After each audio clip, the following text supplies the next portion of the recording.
শারদা একজন বয়স্কা মহিলা ছিল। তার ছেলের নাম ছিল রমেশ। তারা চাষবাস করে জীবিকা চালাতো। রমেশের বিয়ের বয়স হয়ে আসে। একটি সুন্দর মেয়ে অনামিকাকে দেখে শারদা রমেশের বিয়ে করিয়ে দেয়। রমেশ অনামিকার সুন্দরতার সাথে সাথে তাকে সুসংস্কৃত দেখে খুব পছন্দ করে। দেখতে দেখতে বিয়ের 1 সপ্তাহ কেটে যায়। হঠাৎ করে ভারী বর্ষা নেমে আসে। বর্ষার ফলে তাদের চাষবাসের সব ফসল নষ্ট হয়ে যায়। ক্ষতিপূর্ণ পরিস্থিতি দেখে শারদা অনামিকার কাছে এসে বলে, কি খারাপ সময়ে তুমি যে আমাদের ঘরে পা রাখলে। 1 সপ্তাহের মধ্যে সব ফসল নষ্ট হয়ে গেল। দুর্ভাগ্যই বটে যে আমার ছেলের বিয়ে তোমার সাথে হয়েছে। কোথায় পুত্রবধূ ঘরে এসে ঘর আলোকিত করবে, না সমস্যায় ডেকে এনেছে। শারদা এভাবে গজগজ করে। অনামিকা তার কথা শুনে রেগে মেগে বলে, শাশুড়িমা, অকারণে আমায় দোষারোপ করবেন না তো। প্রাকৃতিক বিপর্যয়ের কারণে এই ঘটনা ঘটেছে। অযথা আমার উপরে দোষারোপ করলে আমি খুব রেগে যাব। কি আবার মুখে মুখে তর্ক হচ্ছে? কষে থাপ্পড় লাগালে এখনই ঠিক হয়ে যাবে। হ্যাঁ, আপনি কি ভাবলেন আপনি মারবেন আর চুপ করে থাকবো? কি যদি চুপ না থাকি তুমি আমায় মারবে বুঝি? শারদা অনামিকাকে মারতে এগিয়ে যায়। দুজনেই একে অপরকে ধাক্কা দিতে শুরু করে। ঠিক তখন রমেশ বাড়ি ঢোকে। তাদেরকে ওই অবস্থায় দেখে সে অবাক হয়ে যায়। হে ঈশ্বর, এটা কি হচ্ছে? এখানে তো যুদ্ধ চলছে। আমি যদি না থামাই এখানে ৩য় বিশ্বযুদ্ধ শুরু হয়ে যাবে মনে হচ্ছে যে। রমেশ তাদের মধ্যে ঢুকে পড়ে। আরে আরে থামো। রমেশের চিৎকার শুনে তারা একে অপরের সাথে মারামারি বন্ধ করে। এই, তোর বউ এখানে 1 মিনিটও থাকবে না। এক্ষুনি ওকে বাড়ির বাইরে পাঠা দেখি। ওহো, আগে কি সমস্যা হয়েছে সেটা আমায় আগে ভালো করে খুলে বলো দেখি। তুমিই বিচার করো। উনি বলছেন যে আমার আসার ফলে এখানে ভারী বন্যা হয়েছে আর সব ফসল নাকি নষ্ট হয়ে গেছে। এই বলে তিনি আমায় অসম্মান করছিলেন আর আমায় মারতে আসছিলেন। তুমি মধ্যেখানে এসে গেলে বলে নেহাত বেঁচে গেলাম, না হলে শেষ দিন ছিল। এটা মোটেও সত্যি নয়। ওর এই ঘরে পা রাখাতে সব অশুভ জিনিস হচ্ছে। সীমা, এটা কি বলছো তুমি? আর তোমার সেই অন্ধবিশ্বাস। এই ক্ষতি শুধু আমাদেরই হয়নি, অনেক মানুষই এই বন্যার ফলে আহত হয়েছে।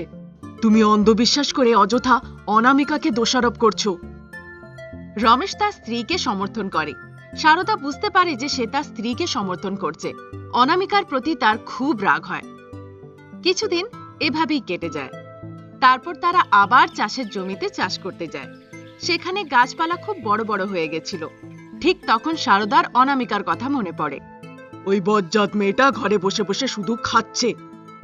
ওকে জমিতে এনে ভালো করে খাটাতে হবে। শারদা তখন রমেশের কাছে গিয়ে বলে, ও রমেশ, কালকে আমি চাষের জমির দিকে গেছিলাম। ওখানে অনেক আগাছা জন্মেছে। ওগুলোকে রাখা ফসলের জন্য ভালো নয়। হ্যাঁ মা, আমিও তাই ভাবছিলাম। কালকেই আমি কিছু শ্রমিকদেরকে ডেকে সব আগাছা পরিষ্কার করিয়ে দেব। কাজের লোকের কি দরকার? অযথা খরচা। তোর বউ তো ঘরে বসেই আছে। আমরা কি আগাছা পরিষ্কার করার জন্য যথেষ্ট নই? শাশুড়িমার এই কথা শুনে অনামিকা মনে মনে ভাবে, এই রে, এই মহিলা তো আমাকে দিয়ে খাটাবার বন্দোবস্ত করছে। এর থেকে এখন বাঁচার উপায়? সে মনে মনে ভাবে। তখন রমেশ বলে, কিন্তু মা, সে যে কোনো চাষের কাজই জানে না। হ্যাঁ হ্যাঁ, আমি যে চাষের কাজ কিছুই জানি না। প্রয়োজন হলে আমি সব ঘরের কাজ করে দেব। তুমি আর শাশুড়ি মাই মাঠে যাও। এই বলে অনামিকা পার পাওয়ার চেষ্টা করতে লাগে। তখন শারদা বলে, মাঠে নেমে কাজ করলেই তো কাজ শিখতে পারবে নাকি? জন্মের থেকে কেউই কাজ শেখে না। চলো আমার সাথে মাঠে চলো। এই বলে শারদা বাইরে চলে যায়। তখন অনামিকা রমেশকে বলে, ওগো, তোমার মা ইচ্ছাকৃতভাবে আমাকে কাজ করাবার চেষ্টা করাচ্ছে। তুমি কিছু বলো তো। তর্ক কেন অনামিকা? তুমি এসোই না। আমি তোমার সমর্থন করছি বলে তার মনে কষ্ট হচ্ছে। তুমি আমাদের জমিও দেখতে পারবে আর যতটুকু কাজ জানো ততটুকুই করবে, তাই অনেক। রমেশ এভাবে অনামিকাকে রাজি করিয়ে নেয় মাঠে যাওয়ার জন্য। তারা 3 জনে মিলে চাষের জমিতে কাজ করতে লাগে। রমেশ এক্ষুনি ফিরে আসবে বলে সেখান থেকে চলে যায়। রোদ্দুরের মধ্যে দাঁড়িয়ে কাজ করতে অনামিকার খুব কষ্ট হয়। তার কষ্ট দেখে শারদা মনে মনে হাসে। এবার বেশ হয়েছে, ঠিক শিক্ষা পেয়েছে। এবার বুঝতে পারবে কি হয় আমার মুখে মুখে তর্ক করলে। সে ভাবে। তারপর তারা আবার জমির আগাছা সরাবার কাজে দুজনে লেগে যায়। তারা দুজনেই একটা গয়না দেখতে পায়, আর তাদের দুজনের হাত একসাথেই সেই গয়নার উপরে যায়। এই, এটা ছাড়ো। এটাকে আমি আগে দেখেছি, তাই এটা আমার। মোটেও না, এটাকে আগে আমি দেখেছি, তাই এটা নিশ্চিত রূপে আমারই। ছাড়ুন দেখি তো এটাকে। তারা আগাছা সরানোর কাজ ছেড়ে একে অপরের সাথে সেই গয়নার জন্য ঝগড়া করতে লাগে। ঠিক তখন রমেশ এসে হাজির হয়। সে পুরো ব্যাপারটা বুঝে যায়। সঙ্গে সঙ্গে সে তাদের কাছে গিয়ে সেই গয়নাটা তাদের হাত থেকে কেড়ে ছুঁড়ে ফেলে দেয়। তা দেখে দুজনেই খুব আশ্চর্য হয়। ওরে, এত দামি গয়না তুই ছুঁড়ে ফেললি কেন? ওহ, ওটা নকল গয়না ছিল। অযথা তোমরা সেটা নিয়ে ঝগড়া করছিলে। তুমিই বলো, সোনার গয়না এখানে কি করে আসবে? না, ওটা সত্যিকারের সোনার গয়না। আমি ওটাকে নিয়ে আসছি। অনামিকা ছুটে যায় আর কুয়োর মধ্যে ঝাঁপ দেয়। তা দেখে সারদাও ছোটা দেয় আর কুয়োর মধ্যে ঝাঁপ দেয়। তারা দুজনেই কুয়োর গভীর জলে ডুব দেয়। তারা দেখে গয়নায় ভরা অনেক সোনার বাক্স সেখানে জলের মধ্যে আছে। তা দেখে তারা দুজনেই খুব অবাক হয়।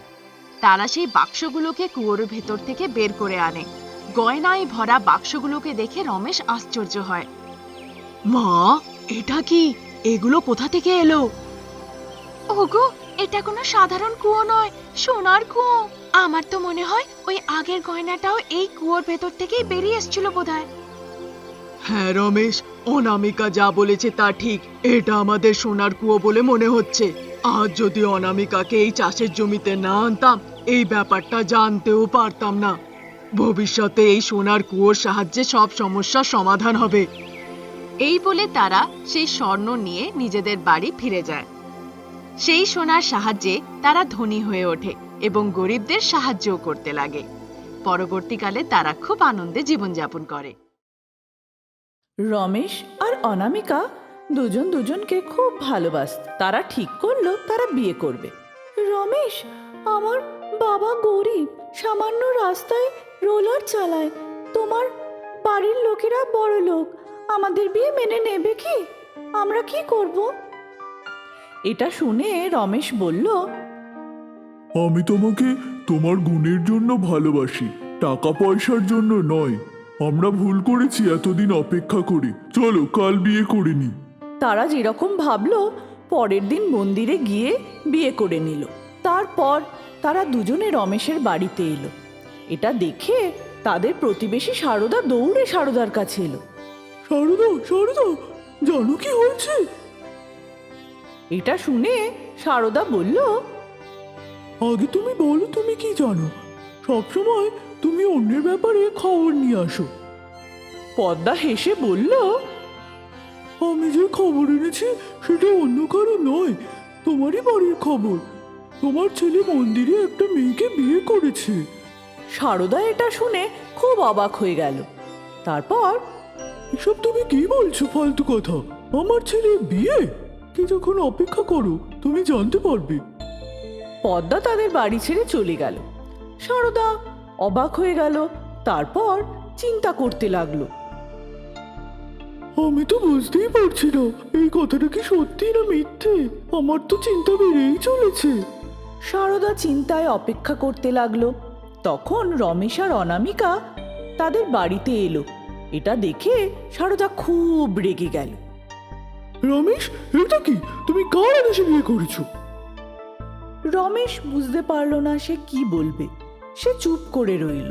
তখন অনামিকা বলল, আমরা মন্দিরের পুরোহিতের আদেশ নিয়েছি। তুমি চুপ করো, আমাকে বিরক্ত করো না। সারদা খুব রাগ দেখালো। তখন রমেশ, এই, তোমরা দুজনেই চুপ করো। প্রথম দিন থেকে তোমরা কি ঝগড়া করতে শুরু করবে?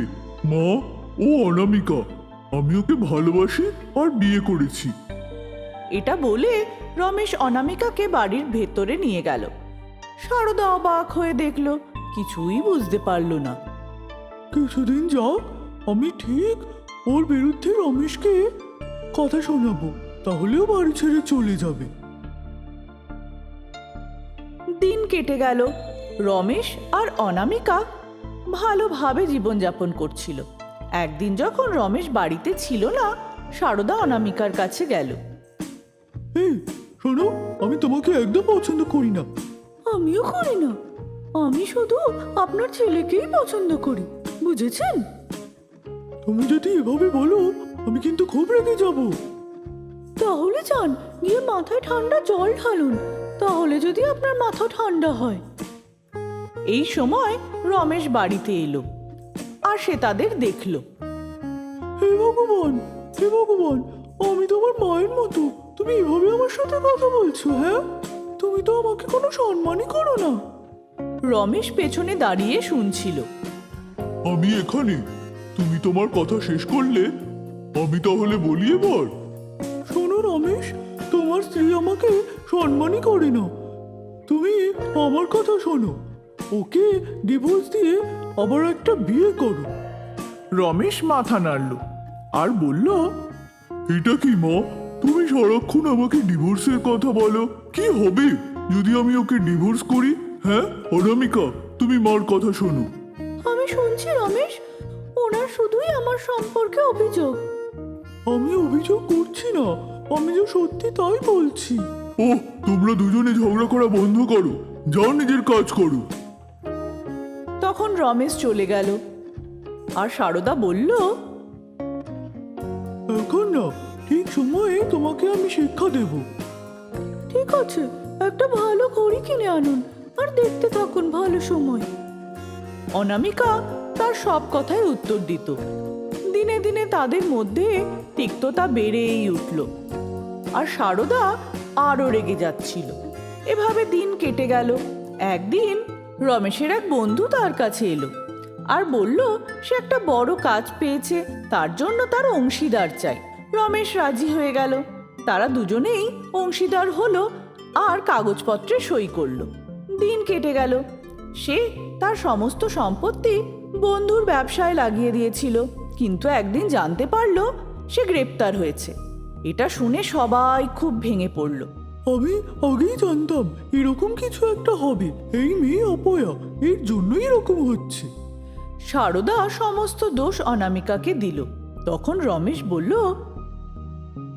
মা, অনেক হয়েছে, আমি সাবধান ছিলাম না বলে এটা হয়েছে। তুমি ওকে অভিযোগ করছো কেন? শোনো, আর সময় নষ্ট করো না, ভাবি কি করা যায়। আর কি করব, আমার সমস্ত সম্পত্তি চলে গেছে, এখন আমাকে চাকরি খুঁজতে হবে। রমেশ সেখান থেকে চলে গেল। অনামিকা ভাবতে লাগলো কি করা যায়। তারপর সে তার সমস্ত গয়না নিয়ে বন্ধক দিতে গেল। সেখান থেকে টাকা পেয়ে সে একটা বড় রাস্তার রোলারের যন্ত্র কিনলো আর বাড়িতে নিয়ে এলো। তুমি এটা কোথা থেকে পেলে? অনামিকা তাকে সমস্ত কিছু বলল। তুমি কি জানো এটা কি করে চালাতে হয়? হ্যাঁ, আমি জানি, আমার বাবা তো এটা চালাতো, তাই আমি শিখেছি। আমরা এটা দিয়েই টাকা রোজগার করব, একদম চিন্তা করো না। অনামিকা রমেশকে সাহস জোগালো। রমেশ রাস্তা তৈরির কাজ পেতে লাগলো আর অনামিকা যন্ত্র চালাচ্ছিল। ভালোই রোজগার হচ্ছিল। এটা দেখে সারদা খুশি হলো।